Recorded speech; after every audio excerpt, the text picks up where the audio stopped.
Most people lose their free will to those programs, and it's that uncompromising will where you keep training the animal to stay, to get beyond all the cravings, the feelings, the habits of the body, and catch yourself. The best-selling author and host. The #1 health and wellness podcast. On Purpose with Jay Shetty. I think the most beautiful and powerful thing in the world is a repetitive thought.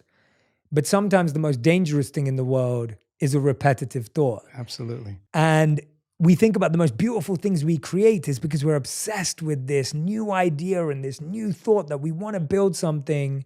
But at the same time, we know countless people who they have a thought every day that says, I'm unlovable, I'm unworthy, I don't deserve love in my life. If someone's having a negative, repetitive thought, specifically around self-worth, what they believe they deserve in love, where do they start with that thought? Well, we think primarily 90% of the time we think the same thoughts as we thought the day before. The challenge with that is the thought that you keep thinking over and over again becomes a belief. And nerve cells that fire together wire together. So the more nerve cells fire, the more they develop long-term relationships and the more hardwired they become. The more hardwired they become, the more automatic they are. The more automatic they are, the more unconscious they become. So the process of change really requires becoming conscious of your unconscious thoughts, which means just because you have that thought doesn't necessarily mean it's the truth. If you have that thought and you accept it, you believe it, you surrender to it without analyzing it, that thought will lead to the same choice, which will lead to the same behavior, which will create the same experience, which then will produce the same emotion. The same emotions then drive our very same thoughts. In time, our biology, our neurocircuitry, our neurochemistry, our hormones, and even our gene expression stays the same because we're the same. So in the process of change, when you come up against that unconscious belief and you make it conscious, most people get uncomfortable when they confront that thought. And they're stopping an automatic process. And the body, which has been conditioned to be the mind because it's doing something over and over again, that's a habit, is craving the experience because it wants the emotion associated with it, right? So the thought of being unworthy produces the feeling of being unworthy. That feeling then, when the person feels unworthy, tends to cause the person to think more unworthy thoughts. It only takes a thought and a feeling, an image of yourself and an emotion, a stimulus and response, and you can condition the body to memorize that behavior and that emotional state better than the conscious mind. So the moment we inhibit that thought or the moment we become conscious of it and we no longer accept it, there's a biological craving that takes place in the body because the body has been conditioned to be the mind. So the body starts influencing the mind to think more corresponding thoughts equal to that feeling. So here comes the assault. That you're not only unworthy, you're everything else that goes along with that feeling. And this is where people have to make up their mind if they truly want to change. Because if you decide to confront that thought and make a different choice, get ready because you're going to feel uncomfortable. It's going to feel unfamiliar. And there's going to be some uncertainty because you're stepping out of familiar territory. You're stepping out of the known and you're stepping into the unknown. Now, this is really when you leave the bleachers and you get on the playing field because the brain immediately looks around in its environment to see if anything's changing because you're changing, and you see that nothing in your world is changing because you actually haven't fully changed yet. So the moment we look for evidence in our life and we don't see it, sooner or later, most people accept that thought, which leads to the same choice, which creates the same behavior, which creates the same experience that produces the same feeling. And then they say, oh, this feels right to me. No, that feels familiar because you've just returned back to the known self. I think that when people truly want to make up their mind to change and they become so conscious of those unconscious thoughts, they would never go unconscious to them again. That's the moment the body is being reconditioned to a new mind. If you inhibit that choice, that leads to that habit or that behavior. A habit is when you've done something so many times, the body knows how to do it better than the brain. Now you're stopping the body from being on its automation, on autopilot. And if the body's craving the feeling of unworthiness and you're stopping the body from feeling that way, and you're aware in your life how you speak. You're aware in your life how you're feeling. And you're checking in, you're saying, do I really want to feel this way? This is that river of change where you're going from the old self to the new self. So it makes sense then. If those principles in biology work in that way, they could actually work in our favor. So if you said, okay, I'm going to sit down for a few minutes, I'm going to become so conscious of my unconscious self, my unconscious personality, that victory today would not be going unconscious to those thoughts, behaviors, and emotions. Okay, let me get so familiar with them that I don't go unconscious. Okay, I got that down.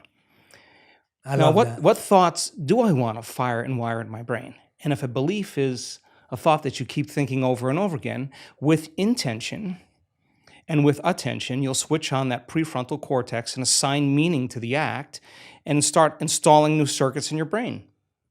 If you keep doing it over and over again, it becomes more hardwired, it becomes more automatic. And now you're installing a new belief that you are worthy of love, you are worthy of abundance, you are worthy to heal, whatever that is. That's the thought you do want to believe in. And when it matters the most is when it's the hardest. Because if you don't have the circuitry in place, you'll default back to the old programs, right?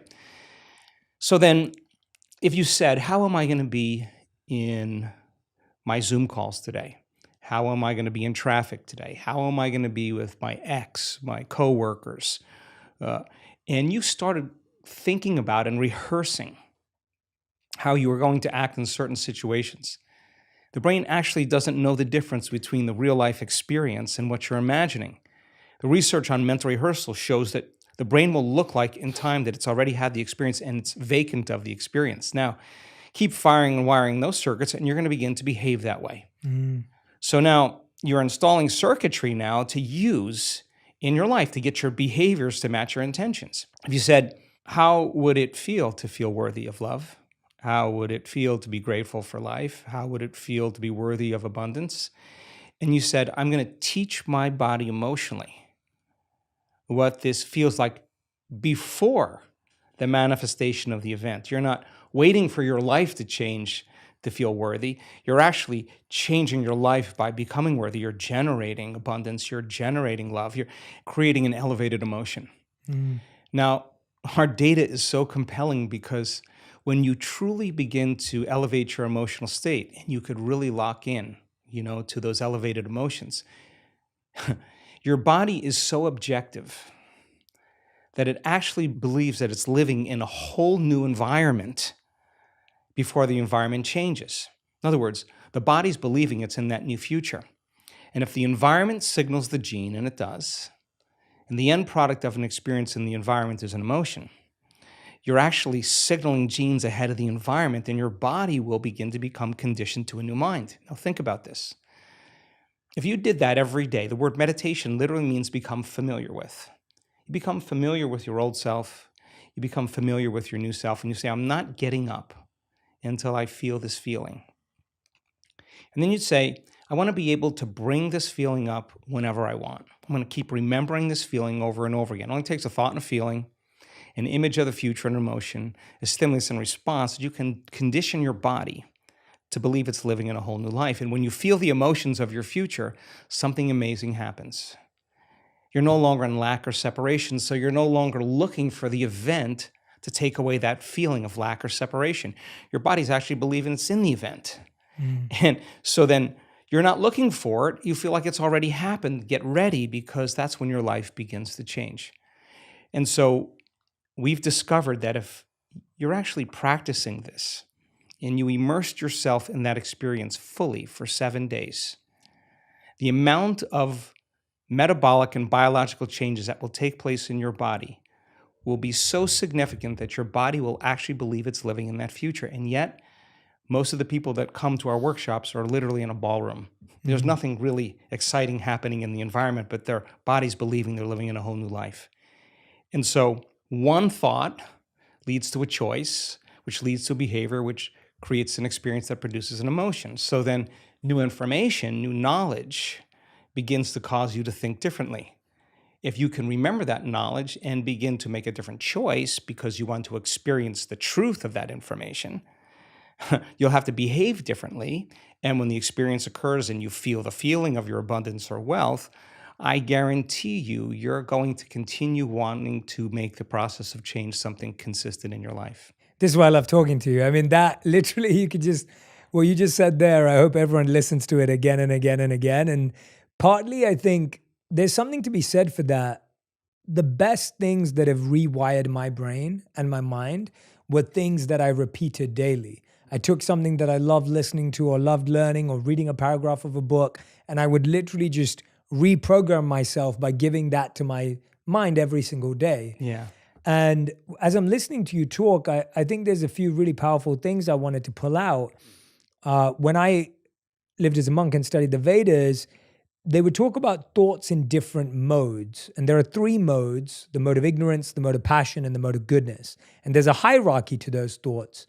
And so the mode of ignorance would be an unfulfilling thought or a completely fear or insecurity-based thought, which would be, I am not worthy, or I am unlucky and I can't do that. I can't be in love. No one can be in love with me. That's like a mode of ignorance thought. A mode of passion thought would be, I can be in love with anyone I want and I can find anything. And it's almost like you're lying to yourself and you haven't really applied what you're saying, and it's just this big, bold statement, but it doesn't quite sit and resonate. And the mode of goodness thought is, I can take steps daily to create love in my life right now. And you start to see how people would often look at what we're saying and they think, oh, it's just positive thinking. It isn't. It's not just a false statement. What you're saying is two words you used, intention and attention. You're actually being conscious about where that intention and the attention is being placed. You're intending that if I do something every day and I place my attention on X, Y, Z, then I can create this new reality for myself. Whenever I have a tough conversation coming up, a tough meeting, something difficult, I'll rehearse it in my head. And you're so right that you can prepare for the future. Even when I do skydiving or if I'm sitting in a cold plunge, I'm preparing my mind before I even do it. There's no point of just jumping in and diving in. I think what's really interesting is that partly a lot of the anxiety and stress we feel is because we kind of hope that we'll never feel anxiety and stress again. So there's a sense of like, okay, I can get to a place where I never experience anxiety. I almost think that sets us up to be more hurt by the anxiety and inevitable uncertainty we'll feel. I would love to hear your thoughts. Gosh, I would love to respond to this. I got 3 thoughts going on at the same time. Do it. So to fulfill the first part of that question, it's an experiment, right? It's an experiment. Life is an experiment. So if your personality creates your personal reality, and your personality is made up of how you think, how you act, and how you feel, if you keep thinking the same way, you keep acting the same way, you keep feeling the same way, your life is going to stay the same because you're the same. So the experiment is, okay, let me begin to think differently. So I got to remind myself how I do want to think, and I have to remind myself of how I no longer want to think, so I don't default and go unconscious. Let me remind myself how I'm going to behave so that I could actually get my behaviors to match my intentions. And let me remind myself of how I'm going to feel. If I'm able to succeed in that day, then there should be some change in my life. It's the experiment. And if it doesn't change, that doesn't mean the law doesn't work for you. It's just you're not that good yet. You just got to keep practicing, right? So the act of disconnecting from your life long enough to remind yourself of who you do want to be and who you no longer want to be, that experiment then is the experiment called life. Now, it's not that you react. The question is, how long are you going to react? That's the real question. Because, I react all the time. Everybody does. But if you're going to stay there and you're going to live in that emotional state, you will see life through that lens of that emotion, right? So now, it gets complicated because the stronger the emotion you feel towards certain people or problems in your life, the more you pay attention to them. And where you place your attention is where you place your energy. So from a purely biological as well as quantum state, we could say then you're using that person or that circumstance to reaffirm your dependence on feeling that emotion. So you have to hate your enemy. And if your enemy dies, you'll find another person to hate because that is the response, right? So the body is the animal. It's been conditioned a certain way, and if it's been doing something and feeling something for an extended period of time, there's a modification of its receptor sites. It's needing those emotional states. So in the process of change, just be ready because you're going to feel uncomfortable a lot of the time. Now, the question is, do you want to stay there? So then most people think they don't have any control over their emotional state. They think, I'm just this way and I feel this way. Well, we actually can show people that that's not the truth, that when it's the hardest, it matters the most. And if you're able to really work and train your body like you're training an animal to stop feeling one way and start feeling another way, if you believe that you're an eternal being, let's just say that, just most religions talk about we're eternal. Most sects of thought, only a few that don't. Whether you're going to heaven or hell or nirvana or on the wheel, you're pretty much going to be around for a long time. That moment matters so much in the light of eternity because that's the moment you make up your mind to no longer be defined by your past. Why are you being defined by your past? Because emotions are a record of the past. And so then if you're feeling that emotion, your body is believing it's back in that same experience of the past. So the more knowledge that we have and understanding that justified, valid or not, those emotions are hurting no other person but you, because the long-term effects of living by those emotional states, those survival states, are actually down-regulating genes and creating diseases. Sooner or later, you're going to have to ask yourself, is this loving to myself? And forgiveness is just when you overcome the emotion, you take your attention off that person or that problem, and you're freeing yourself and you're freeing them. So people do the best with what they think is available. That's my belief. And if you're unaware that you can control your emotional states, you'll rely on something outside of you to do that, whether it's a computer game, whether it's a Netflix show, whether it's a drug, whatever it is that you need to make that feeling go away. You're dependent on your outer world. And I think that's a hypnosis. That's a conditioning. You teach people that you can actually regulate and change your emotional states. You give them the tools to literally step into a new future. So that process, of course, is extremely uncomfortable. And the question is, how long are you going to stay in that emotional state? And 50% of the story that most people tell about that past experience isn't even the truth, because they're making things up, and they're doing that so that they can justify why they haven't changed since some past event. Most people reach a point in their life where they reach crisis or disease or diagnosis or loss or betrayal where they finally go, gosh, it's time to change. I think change is an ongoing process, and the more we change, the more we should see evidence in our life. That makes it exciting. Yeah, and I think you're right that I've thought about this for a while, that I feel most people know that they want to change, and most people know what they want to change, but they still struggle to make a change. And so I found that we don't often have a values crisis, we have a habits crisis, because people don't know how to reprogram their habits, and they've started to assume that the way they feel is who they are. And I wonder how you think about this, because I think we're living at a time where what you just said is like you either kind of find a way to numb your feelings, so you're turning towards something external to numb how you feel, or today we're being told, well, feel every feeling and emotion completely. And then often we don't kind of get to the reprogramming phase. So I guess, how do you know how long to take a feeling seriously, effectively, and assessing it before you kind of take action on it? Feelings and emotions are the end product of past experiences, and we can remember experiences better because we can remember how they feel. The stronger the emotion we have to some experience in our life, the more altered we are inside of us. The more the brain freezes a frame and takes a snapshot. And that's called a long-term memory. That image is being bossed neurologically in the brain. So then what most people don't know is that every time they remember that event, that trauma, that betrayal, that loss, whatever it is, they're producing the same chemistry in their brain and body as if the event is occurring. So what happens over time is that conditioning process conditions the body to literally live in the past. So if a person is living by the same familiar feeling every single day, whether it's guilt or unworthiness or pain or suffering or victimization or depression or whatever it is, it's so important for them to come right up against that emotional state because they're coming up against the known.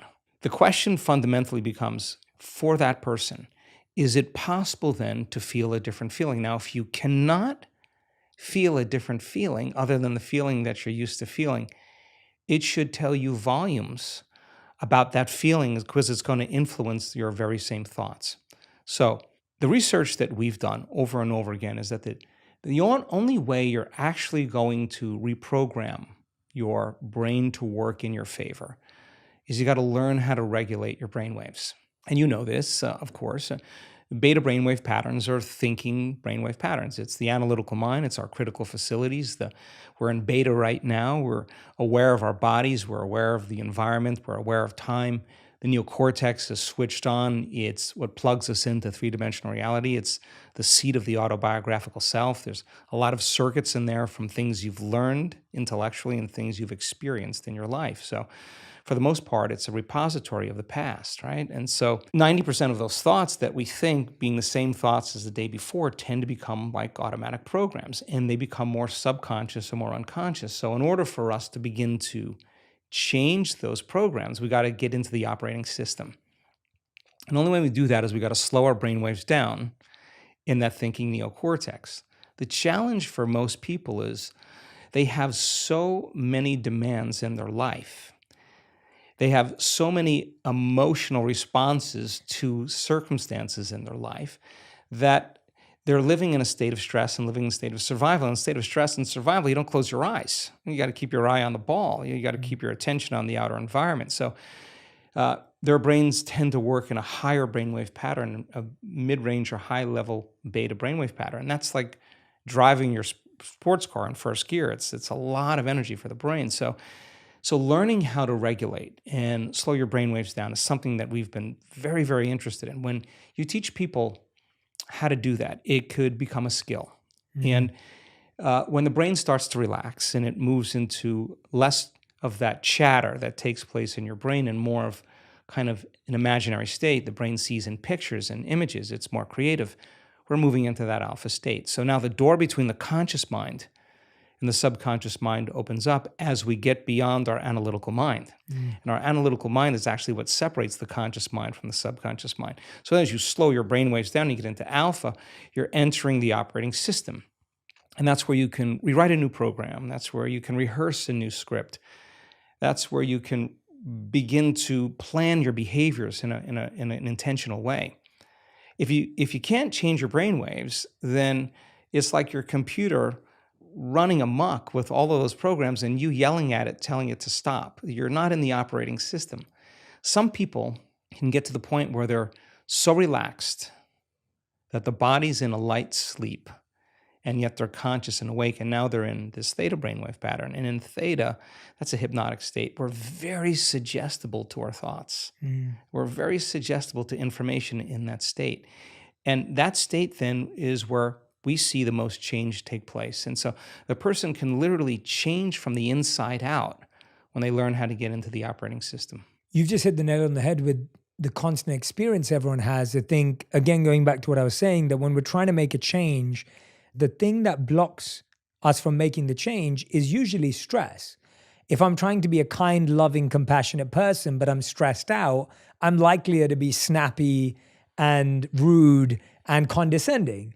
If I'm trying to be healthier in my diet, but I'm stressed out or burnt out, I'm going to reach for the sugary food or the carbs and the fat. Like, that doesn't come from anything else but stress. To take away the feeling. To take away the feeling. Take away the feeling, right? Yeah. So let's get real clear, because I think it's important for people to understand when we're talking about stress and we're talking about living in survival. It's so important to name those emotions, because anger and frustration and control and hatred and envy and jealousy and insecurity and unworthiness and guilt and shame and suffering and depression, those are all derived. Those are emotions that are derived from the hormones of stress. And psychology calls those normal states of consciousness. Those are altered states of consciousness. Because in stress, the physiology is that we're knocked out of homeostasis. We're knocked out of balance because we're perceiving some threat, some danger, some emergency. And so the stronger the emotion you feel to whatever stressor there is in your life, the more you pay attention to it. And so in time, then, you have to keep your attention on all the important elements in your life. So you sit down to do a meditation. And when you're living in stress and you're living in survival, there's only three things that are important in that moment. Your attention is on your body because you got to preserve it. Your attention is on something in your environment. And what's in your environment? People, objects, things, places. And you're very preoccupied with time. And when you're in stress and you're in survival, the brain goes onto a default mode and it's naturally trying to predict the next moment based on what it's learned in the past. And so as you always try to forecast the future based on your memory of the past, you can't be in the present moment, right? So, and yet our model of change, what we discovered is that the only way a person can change is when they get beyond their body, they get beyond all the elements of their environment, and they get beyond that predictable future and familiar past, and they sink into the present moment, which is the unknown. So if you can't do that because of the hormones of stress, most people will sit down and they'll say, okay, I'm going to close my eyes. I'm going to start this process where I'm going to rehearse how I'm going to be today. And they start thinking about their cell phone. They start thinking about all their emails.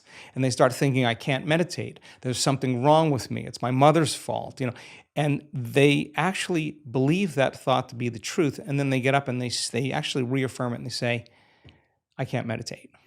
Now, I can tell you that if you are willing to see that thought as just a thought in your brain and you're curious what's on the other side of that thought, yeah, you're going to feel uncomfortable. But if you had some tools and skills to apply and you were able to take your attention off your cell phone and settle your body back down into the present moment, that would be a victory.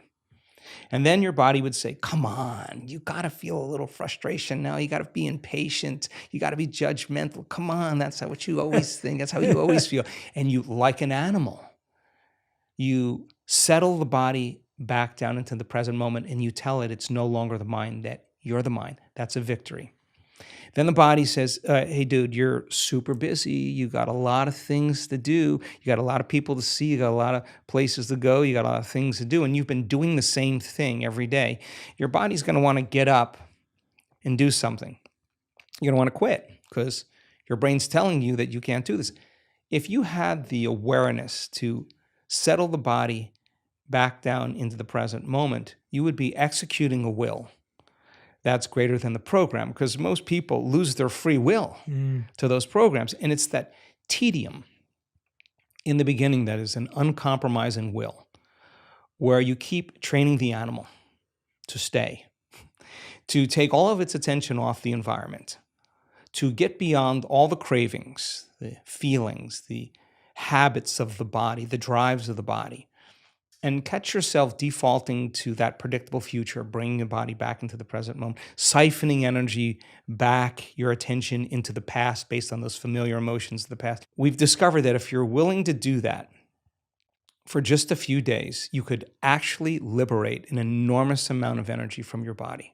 You go from particle to wave, from matter to energy, and you're literally transmuting those limited emotions into elevated emotions, and something really beautiful happens if you're willing to fire the crucible and sit through that long enough. All of these emotions that energy moves right up into the heart, and the person starts falling in love with life. They start feeling this state of gratitude, this gratefulness to be alive, this ineffable word of relaxed and awake. And something really magical happens when we've discovered this little simple thing. When that energy makes it to the heart, there's only one place it wants to go, and it goes straight to the brain. So the person starts relaxing into their heart when they feel this feeling, and the more they relax into the heart, the more their brain all of a sudden starts becoming aroused. And they start going into these elevated gamma brainwave patterns. Now, gamma is not unconscious. Gamma is actually super conscious. It's actually super aware. You're outside the program now. So when that occurs and the brain goes into gamma brainwave patterns, what we discovered is it's not a little gamma. It's not a lot of gamma. It's not a whole lot of gamma, it's a supernatural amount of gamma. And we start seeing these brainwaves where we see theta start carrying alpha, and alpha starts resonating with beta, and beta starts creating high beta, and high beta starts creating gamma. And you see these standing waves of brain coherence happening. And the person feels so amazing that they don't want the moment to end. And so we see when they put their attention on their heart, like filling a gas tank, we see on the gauge of on the scan, this very low frequency start rising in the heart. The energy that's the heart uses to function actually goes up because they're placing their attention there. And where they place their attention is where they place their energy. And then you see the parasympathetic nervous system come up with it. That's the nervous system of relaxation. And then we see it kind of drop. And we see the sympathetic nervous system starting to go up. And now sympathetic regulation is an arousal, right? But the arousal isn't fear. The arousal isn't hatred or aggression. The arousal isn't pain. That's the arousal created from survival. There's only one other arousal, and that's ecstasy. That's bliss. And the person all of a sudden feels connected to something greater. Now, here's the beauty. We can see people do this in 15 minutes. The most important takeaway around all of this is that feeling that they're feeling is not coming from anywhere outside of them. No person's doing that. No wardrobe change is doing that. No sports car, no football game. Nothing is doing it to them. It's actually coming from within. That is the moment they stop looking for it outside of them, and the love affair begins. And so when we start feeling these elevated emotions, these more selfless emotions, it's not like you have to try to forgive. It actually is the side effect of you changing your emotional state. You no longer want because you feel so whole. How could you want anything? So we started interviewing people when they had these moments, and they had such an incredible amount of love that they felt. We measured their oxytocin levels, their love chemicals are very elevated. The amount of gamma in terms of coherence was 200, 300, 400 standard deviations outside of normal in coherent gamma. Now, 3 standard deviations outside of normal in gamma is about 2% of the population. 200, 300, 400, a lot of energy in the brain. So the brain all of a sudden is receiving an enormous amount of energy. So we've discovered relaxed in the heart and awake in the brain. And that process of transformation is your willingness to sit past that thought, past that emotion, and keep training the animal. And sooner or later, you can recondition it to a new mind. And the system for this new mind and this journey that you're talking about is meditation. Like, this is coming through a meditative practice. Is that similar to the breathwork meditation practice that you just did research on, or is that totally separate? These Wow. Okay. yeah. Yes. So our week-long events are a full immersion experience. We've done the largest studies on meditation that have ever been done, just because we have a community of 1,800 people that come to an event that are going to be getting up at the same time, doing the same thing, pretty much making the same food choices, in pretty much a big laboratory, right? And so our discoveries in working with 1,800 people in measuring brain waves, their brain function before and after the event, measuring their gene expression before and after the event. We're measuring 2,882 metabolites in their blood. We're measuring DNA expression. We're measuring urine. We're measuring saliva. We're measuring the energy of the room. We're measuring everything. And meditation, in a sense that it's not in the traditional way. What we do is we look at what really works. We're actually looking to say, well, that's something that we can actually see a change in. So we teach meditation 3 ways: to become familiar with your old self and to become familiar with your new self. That's what the word meditation means, familiarization, to become familiar with. So we use that model for change. To slow your brain waves down and get beyond your analytical mind is meditation. And you teach your body how to do that. And we've discovered a formula that simply makes it very easy for people to do it. You practice it, you'll get good at it, just like anything else you practice. So to get beyond the analytical mind is another way to reprogram ourselves.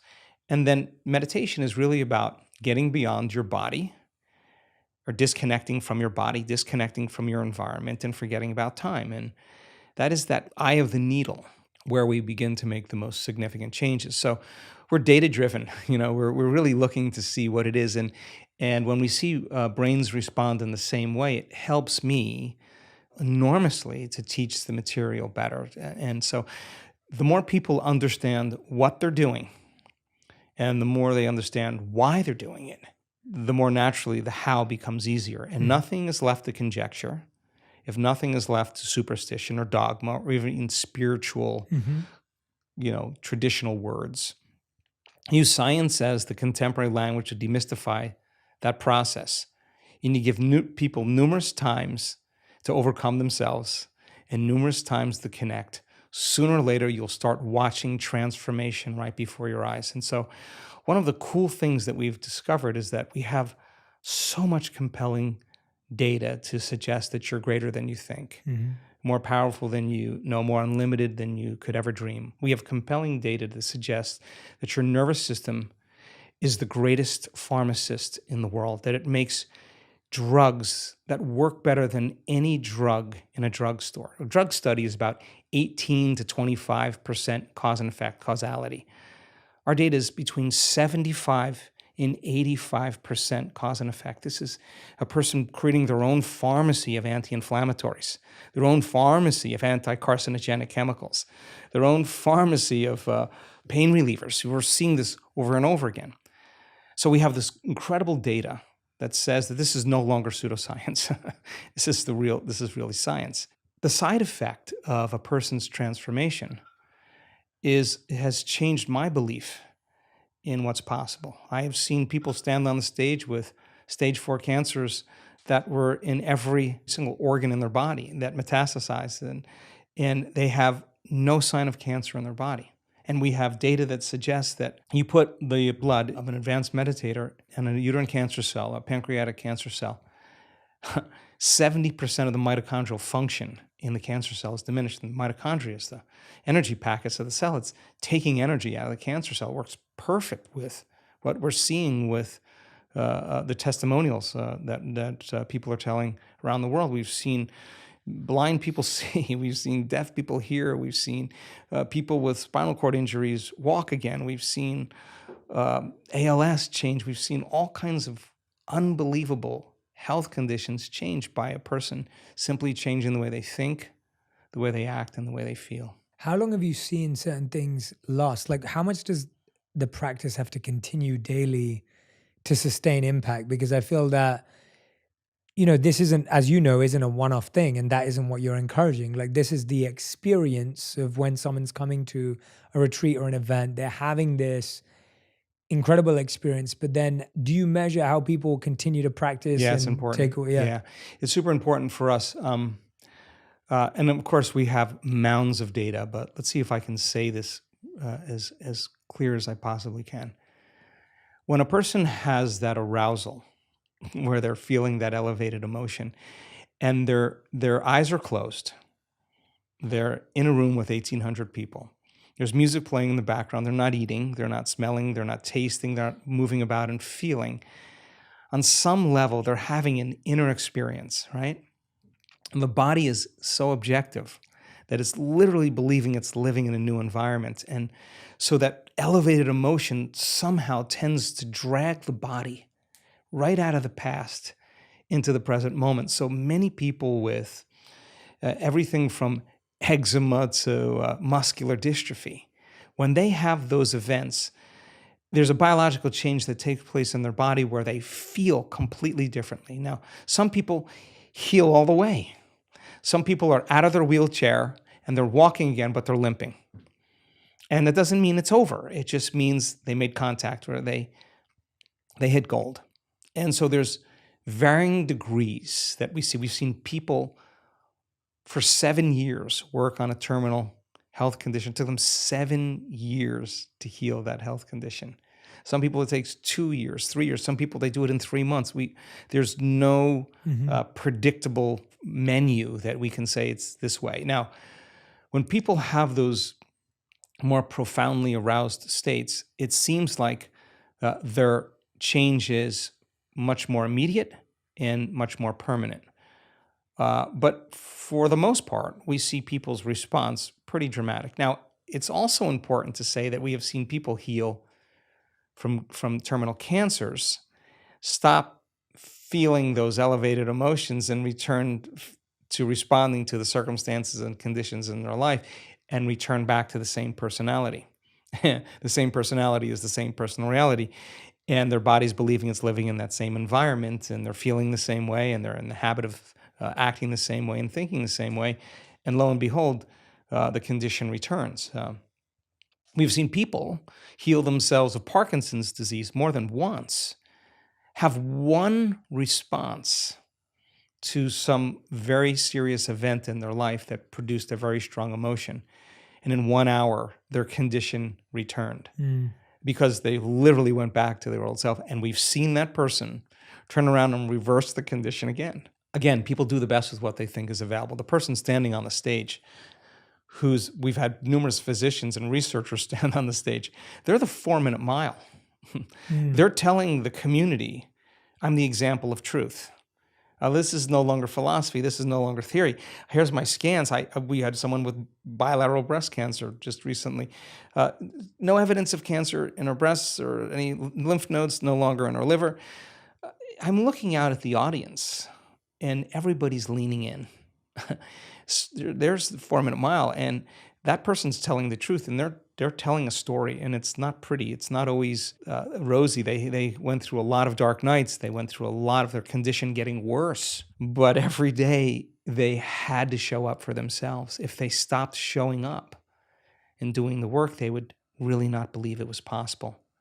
But if they showed up and did the work, it means that they believe it's possible. And I think when you believe in possibility, you got to believe in yourself. When you believe in yourself, you got to believe in possibility. So it used to be a few examples of that. Now we have so many great testimonials, so many great stories that now it's becoming infectious, just like a virus or any bacteria becomes infectious. Now health and wellness becomes as infectious as disease. And you get a community of people starting to break through, and you start seeing these changes where people stand on the stage. Invariably, you're going to see a very strong shift in consciousness, and consciousness is awareness. And if you're unaware that you could actually heal yourself, you'll make the same choice. Once you see it, I think it starts creating a brush fire, and that's really the exciting part. So we're seeing so many great testimonials that are undeniably great stories of transformation. And many of those people still no longer have their eczema, still no longer have their Parkinson's, still no longer have their cancer. Yeah, since the last time we spoke, I know your team of researchers went and did some work. I wanted to ask you some questions about this. You did some research on the impact of 1-minute breath work. How does this impact our heart rate variability, and how does HRV impact our anxiety? Let's talk about heart rate variability, because it's an important thing. So your brain is trying to control and predict everything that's taking place in your life, because stress is actually created when you can't predict something, you can't control something, or you have the perception that something's going to get worse, okay? So you switch on that primitive nervous system, the fight or flight nervous system, and as you shift your attention from one person to another thing, to another place, to another problem, every one of those different elements has a neurological network in your brain. So the arousal of the hormones to say, pay attention, there's danger. As you start shifting your attention to each one of these elements that have neurological networks in your brain starts firing very incoherently. And in fact, you could actually, by thinking about your problems, turn on the stress response just by thought alone. And that's what most people do. So now there you are, you're sitting in traffic. The heart is pumping because it's trying to get blood to the extremities, because a primitive system is switching on, saying that there's a predator, there's danger. And the heart is beating against closed arteries. And the heart starts beating out of rhythm, it starts beating out of order, and it starts beating very incoherently. So when you have incoherence in the brain, and you have incoherence in the heart, when waves are incoherent, when they intersect with each other, they cancel each other out. And when they cancel each other out, that's less energy in the brain. If there's less energy in the brain, you're going to default to some of those reflexive systems. If energy is diminished in the heart, you're not going to trust. You're not going to be vulnerable. You're not going to want to commune. You're not going to want to connect. You're not going to want to feel grateful. It's not a time to feel any of those things. It's time to run, fight, and hide.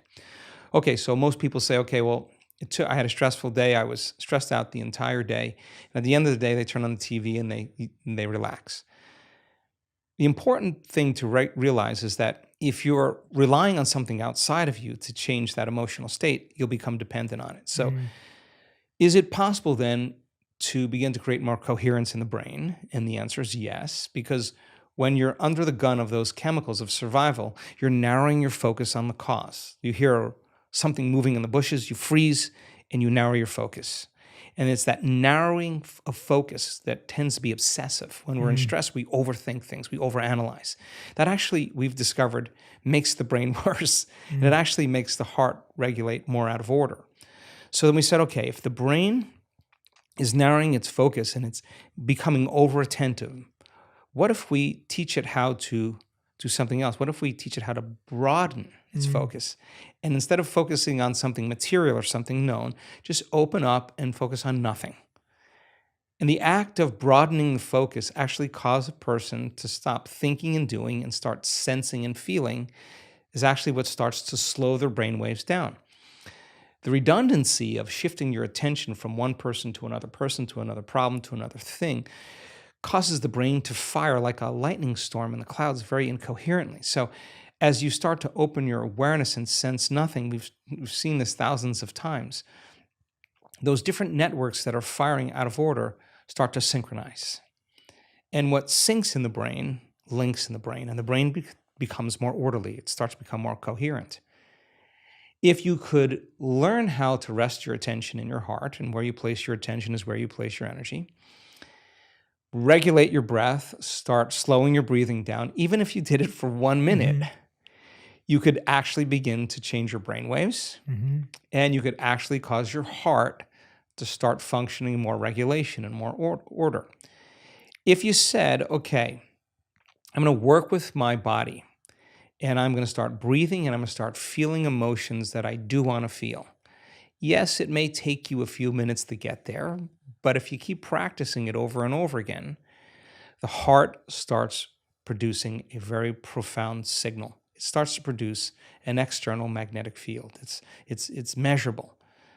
So now you have a coherent brain, which means you can get very intentional. And you have a coherent heart, which means you can feel the emotions of your future before it happens. Somehow you have this broadcasting of this Wi-Fi signal. And the brain tends to be electrical in nature, so it sends out an electrical charge into the field. The heart is the magnetic charge. It's what draws things to us. It's the magnetic field. And now you actually, by changing the way you think and the way you feel, you're changing the signal in the field. And if you're able to maintain that state for an extended period of time, I say something magical is going to happen in your life. Something unusual, some unknown experience is going to occur. If you keep thinking the same way and feeling the same way, your life should stay the same. So we do 1-minute practices, we do 5-minute practices, we do 30-minute practices. We want to get so good at doing it with our eyes closed that we can do it with our eyes open. Yeah, no, when I hear that, like I've had personal, genuine experience of that, where I've done that when I'm having a moment where I'm feeling anxious or I'm feeling stressed or, something unpredictable has happened and I feel that change in my heart rate and I notice my breathing change. I notice it become more shallow. I notice it become more random. I know that when I'm practicing breath work, I'm able to come back to stillness. I'm able to come back to that sense of balance. And then I'm able to actually approach the issue at hand with more clarity, with more connectedness and a feeling of confidence. But when someone else who may not have had that experience yet or may not be trained in that, they're just thinking, well, how do I solve the problem, right? Like they're listening to me and you going, well, but I can't because I need to solve this problem. Like you're saying, like, oh, I'm going to be 30 minutes late for a job interview, or I just had an argument with my partner this morning and I've got a big presentation this morning as well at work. Now I'm stressed about it because I'm thinking about that. Or my kid just I had to rush him to hospital and now I'm late. Like, I guess when you're looking at it from a very human point of view, it's really hard to understand the value in this. What do you say to anyone who's thinking and feeling that way? No, I think it's a reasonable conversation. I mean, sometimes we have to be super aroused, and sometimes we really have to pay attention. And sometimes there are threats and dangers where that primitive nervous system actually works in our favor, and that's the emergency system. But you got to also realize that you only have a certain amount of energy.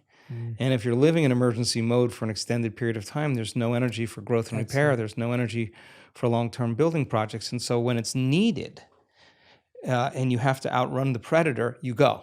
Yeah. You don't sit and try to make friends with the predator. We're not that good.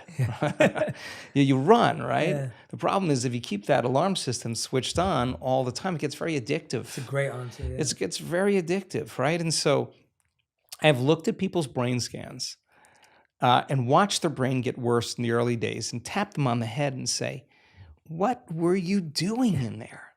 100% of the time, they were analyzing the problems in their life within that disturbing emotion. And if an emotion is a record of the past and they can't think greater than how they feel, they're thinking in the past, there's no solution there. Cross the river, get beyond the emotion, and you'll see possibility because you're no longer in the box of that emotional state. Now, that's so much easier said than done because you're going against thousands of years of programming of living in survival. I mean, 200 years ago, it wasn't easy being human. I mean, we're in survival all the time. I mean, famine, every disease. I mean, it was hard to be human. And so we have to lay down the very thing we used our whole life to get what we want for something greater to occur, and it goes against thousands of years of programming. It's not something that you get good at doing once. You got to keep practicing. So you really have two ways to look at it. If you're living in stress and you're living in survival, and that system is switched on, then everything will be a threat.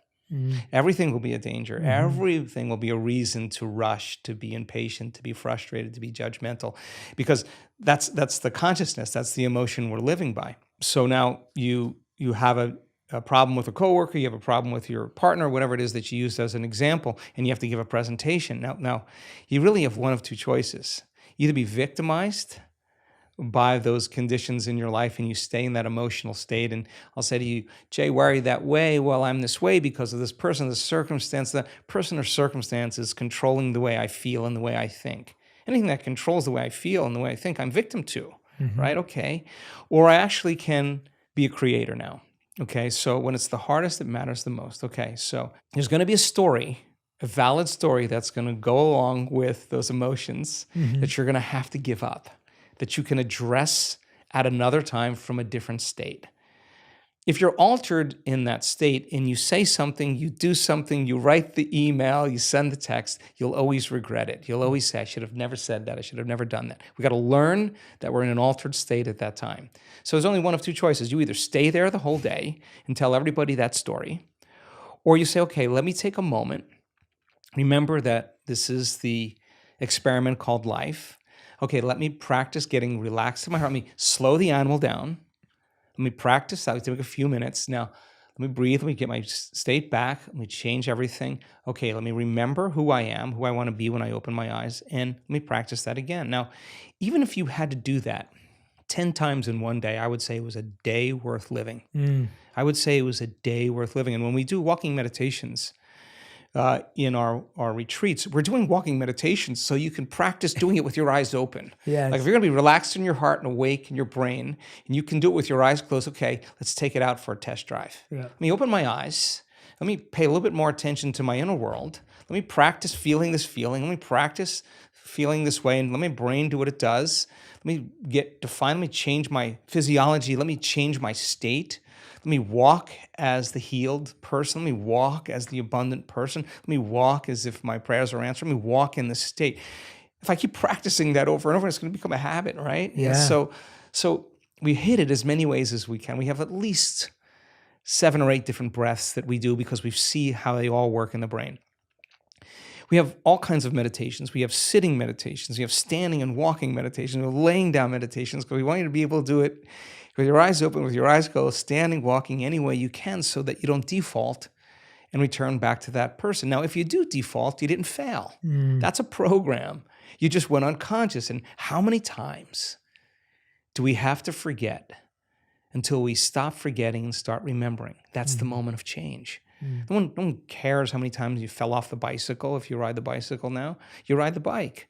So it's the constant process every single day. And I think that sometimes we look for evidence in our life and it hasn't happened. And I think it's so important that we still show up. Yeah. Yeah, because that's where you're changing the most. And when you get to that point where you could care less if it happens or not, because you feel so happy, so grateful for who you are, get ready, because your life is going to begin to change in magical ways. I'm so proud of our community, not because they do the work every day, not because they're trying to be good or please anybody. They do it because they don't want the magic to really end. The experiment is too good. They're going to continue to be a creator in their life. So then when they change the way they feel and the way they think, and they start seeing evidence in their life, they're going to remember what they did inside of them to produce that outcome, and they're going to believe they're creator of their life and less of the victim of their life, and that's empowerment. Yeah. And you can't take that away from anybody. You can't tell me now you're too sick to do that. You can't tell me you're too old to do that. You can't tell me you had a horrible past, you're too out of shape.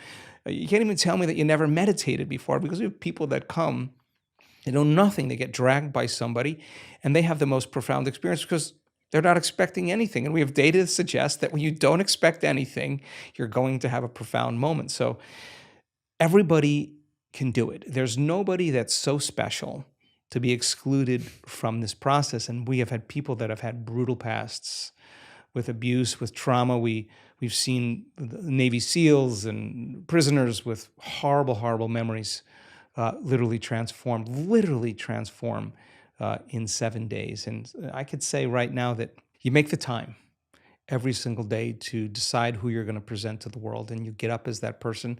You're going to fall a lot of times, but sooner or later, once you start to change, it's pretty hard to go back. Yeah, I think we so easily forget that anything that we've achieved today, any place we've got to, was a commitment to refining the process. It was a disciplined effort to make a tiny improvement on something else. When you give the cycle example, the bike example, the idea that you got back up and you maybe changed one thing. You knew to shift your balance differently. You knew to pedal at a different pace. Like, you tried these different things.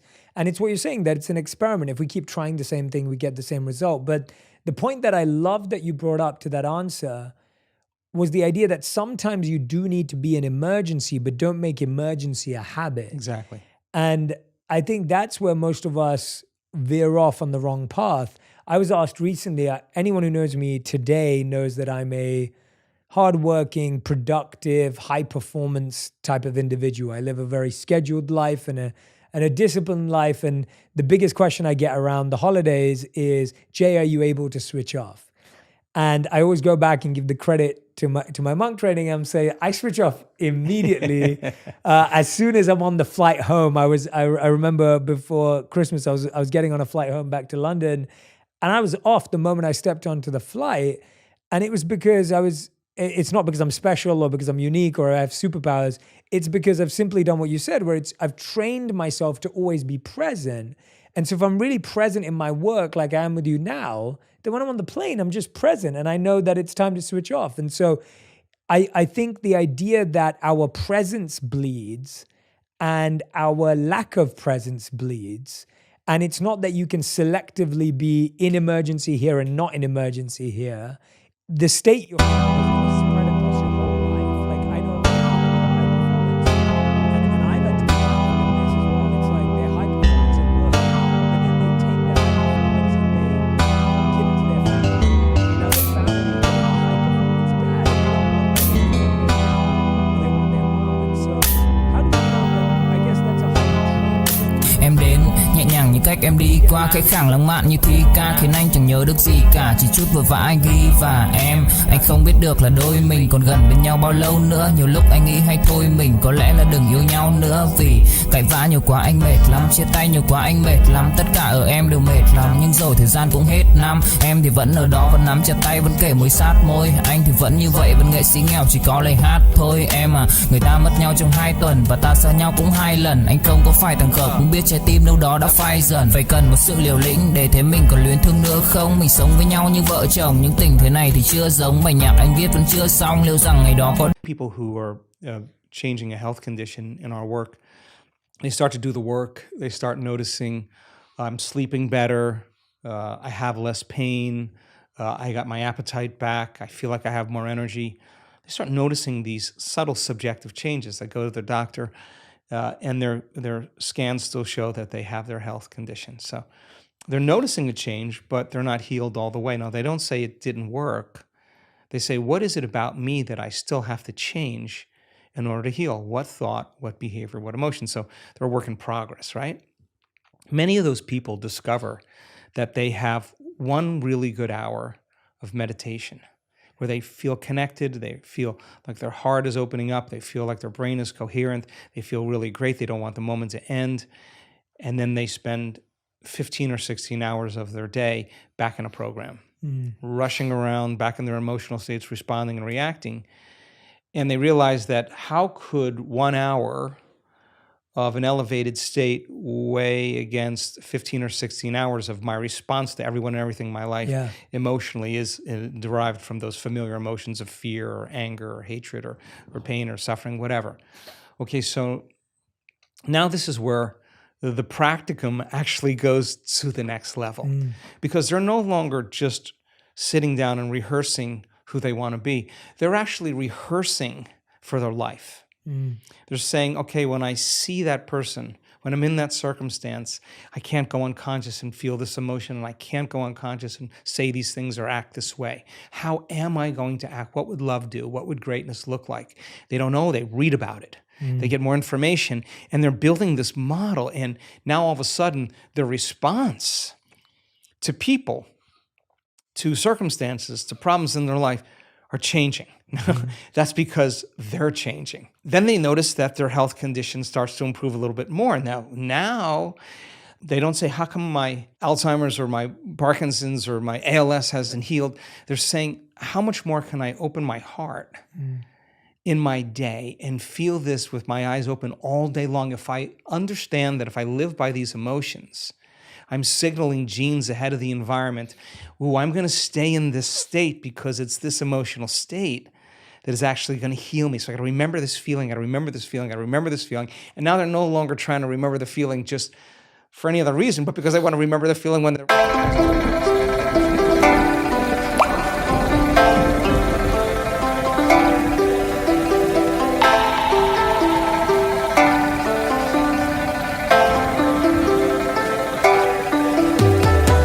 Cả buồn mà cất lời không lên, người đi mất mà nhất thời không quên. Lòng u tối dù đất trời không đêm, kể từ khi sống lấy lất đời không em. Đầu quay cuồng trong hơi men, đưa chân về nơi quen, dấu vết chẳng hề phai. Và rồi chợt nhận ra và vô tình khơi thêm ký ức bung lơi êm mà đã từng kể vai và ngồi. Chẳng cần thiết phải viết lên sử sách mà lại phải nếm trải chuyện não nề.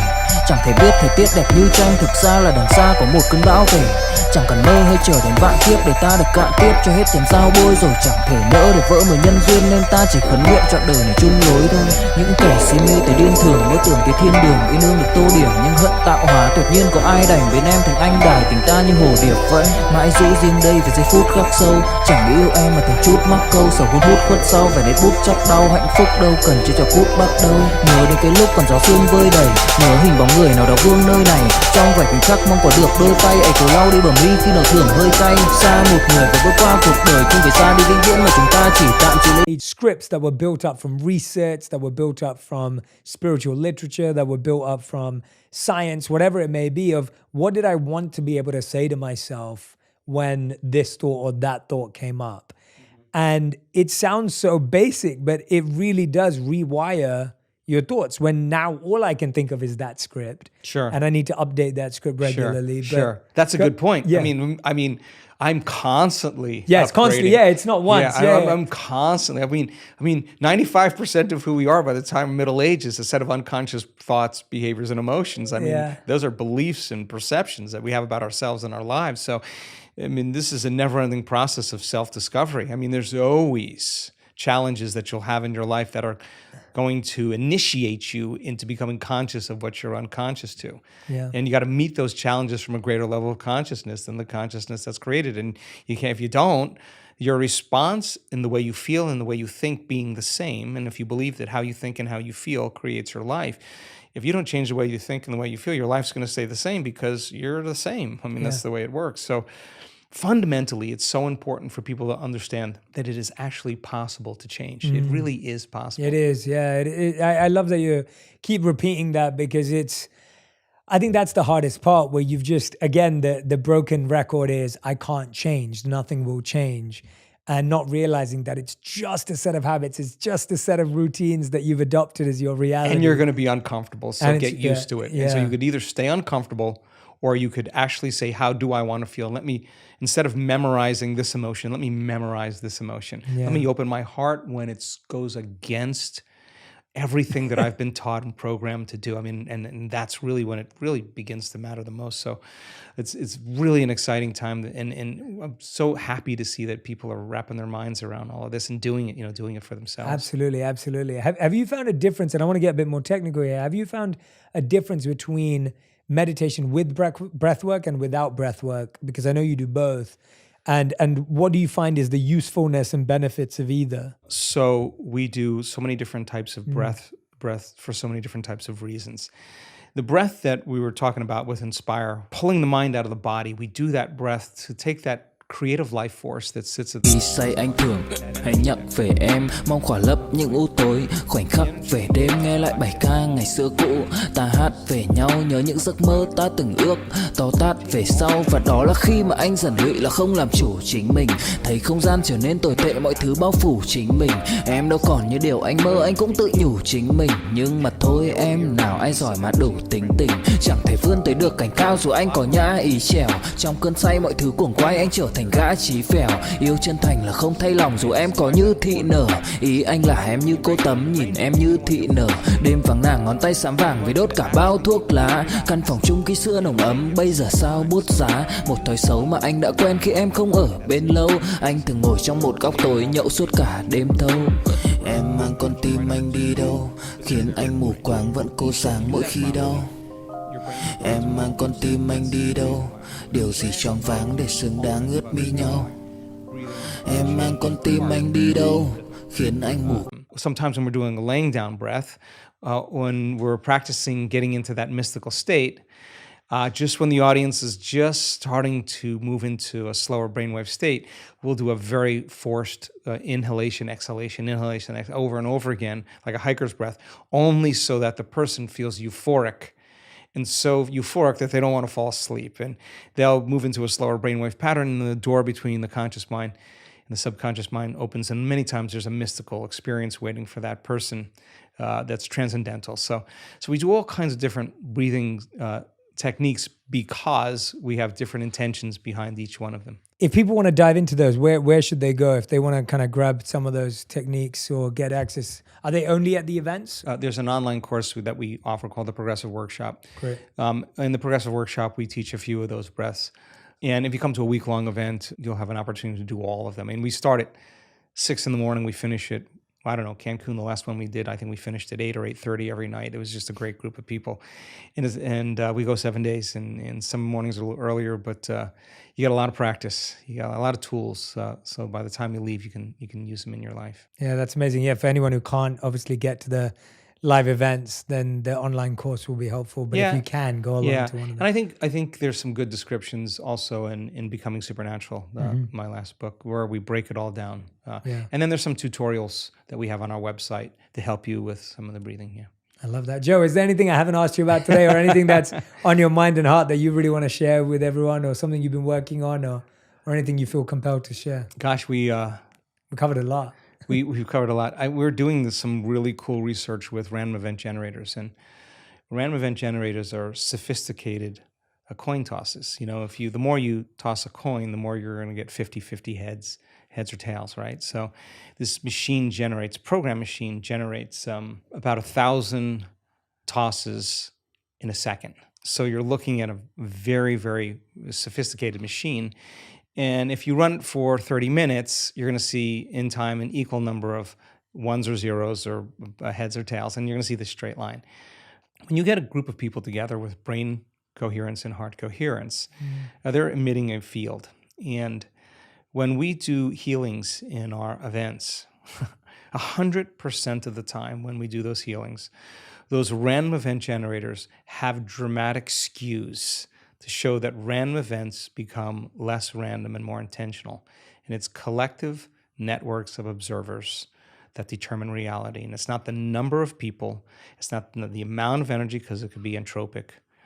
It's the most coherent energy. And we're causing a machine that's programmed to behave in a very, very different way. And I think that idea of community, of people coming together when everybody else is in fear, to show courage, when everybody else is in pain, to show compassion, when everybody else is in anger or hatred, to show love. I mean, I think by nature as human beings, I think we are wired to give, to connect, to commune, to take care of one another, to heal one another, to shine for one another. And our data is so exciting to actually support that theorem. Yeah, I love that you brought that up, and that's very macro and big as well, but also micro in that you're measuring people's daily experience. I think, when I think about families who live together, or couples or partners or whoever you may be, when you're sleeping together, when you're waking up together at the same time, when you're sitting for meals together, when, we realize and we know that the science shows that your heart rates sync up, like your heartbeats sync up when you're with someone. And I think it's really interesting because I think today in our individualistic world, there's a big desire to do things at our own time, when we want, how we want. But if you're truly trying to build a relationship with someone else or build community, there's so much to be said for doing these basic practices at the same time together, right? It's really hard to be in community when you're in survival, because survival makes us put our attention on ourselves, right? And I think that when people are not living in survival, when they're out of survival, our nature really is community, is culture, is connection. And it starts with the self, then it starts with our closest relationships, and it builds out from there. And I think that's a healthy model, for the world. I mean, when you're working on yourself and I'm working on myself, and I'm okay with me and you're okay with you, we're going to be okay with everybody, And I think when we're not okay with ourselves, that's when it gets complicated. That's amazing. Everyone who's listening and watching, make sure you go and follow Joe across social media. We'll put the links to everything in the sections there so you can follow along. But I want to make sure that you share with me your greatest insights. Tag me and Joe on Instagram, on Twitter, on TikTok, whatever platform you're using. Let us know what you'll be practicing. I hope that there's parts of this conversation that you'll listen to again and again and again, because you have to realize that the first time you hear it, there may be some inspiration, there may be some insight, but the second time, that repetition is going to help you actually apply, rewire, and reconfigure. So make sure you repeat, listen, and make sure you share this with a friend as well so you can discuss it, talk about it, put it into your own language and your vocabulary. That's such an important part of putting this into practice as well. Joe, as ever, thank you so much for making the time and effort. I know that you've always got unpredictable things happening in your life like this morning, but you chose to be here. And thank you so much for being here. I really appreciate it. Thank you, Jay. Thank you for having me. Thank you. If you love this episode, you'll enjoy my interview with Dr. Daniel Amen on how to change your life by changing your brain. You want to drip dopamine. Don't dump it. Because when you dump it with the fries and the alcohol, the porn, you don't have much left. And so then you have to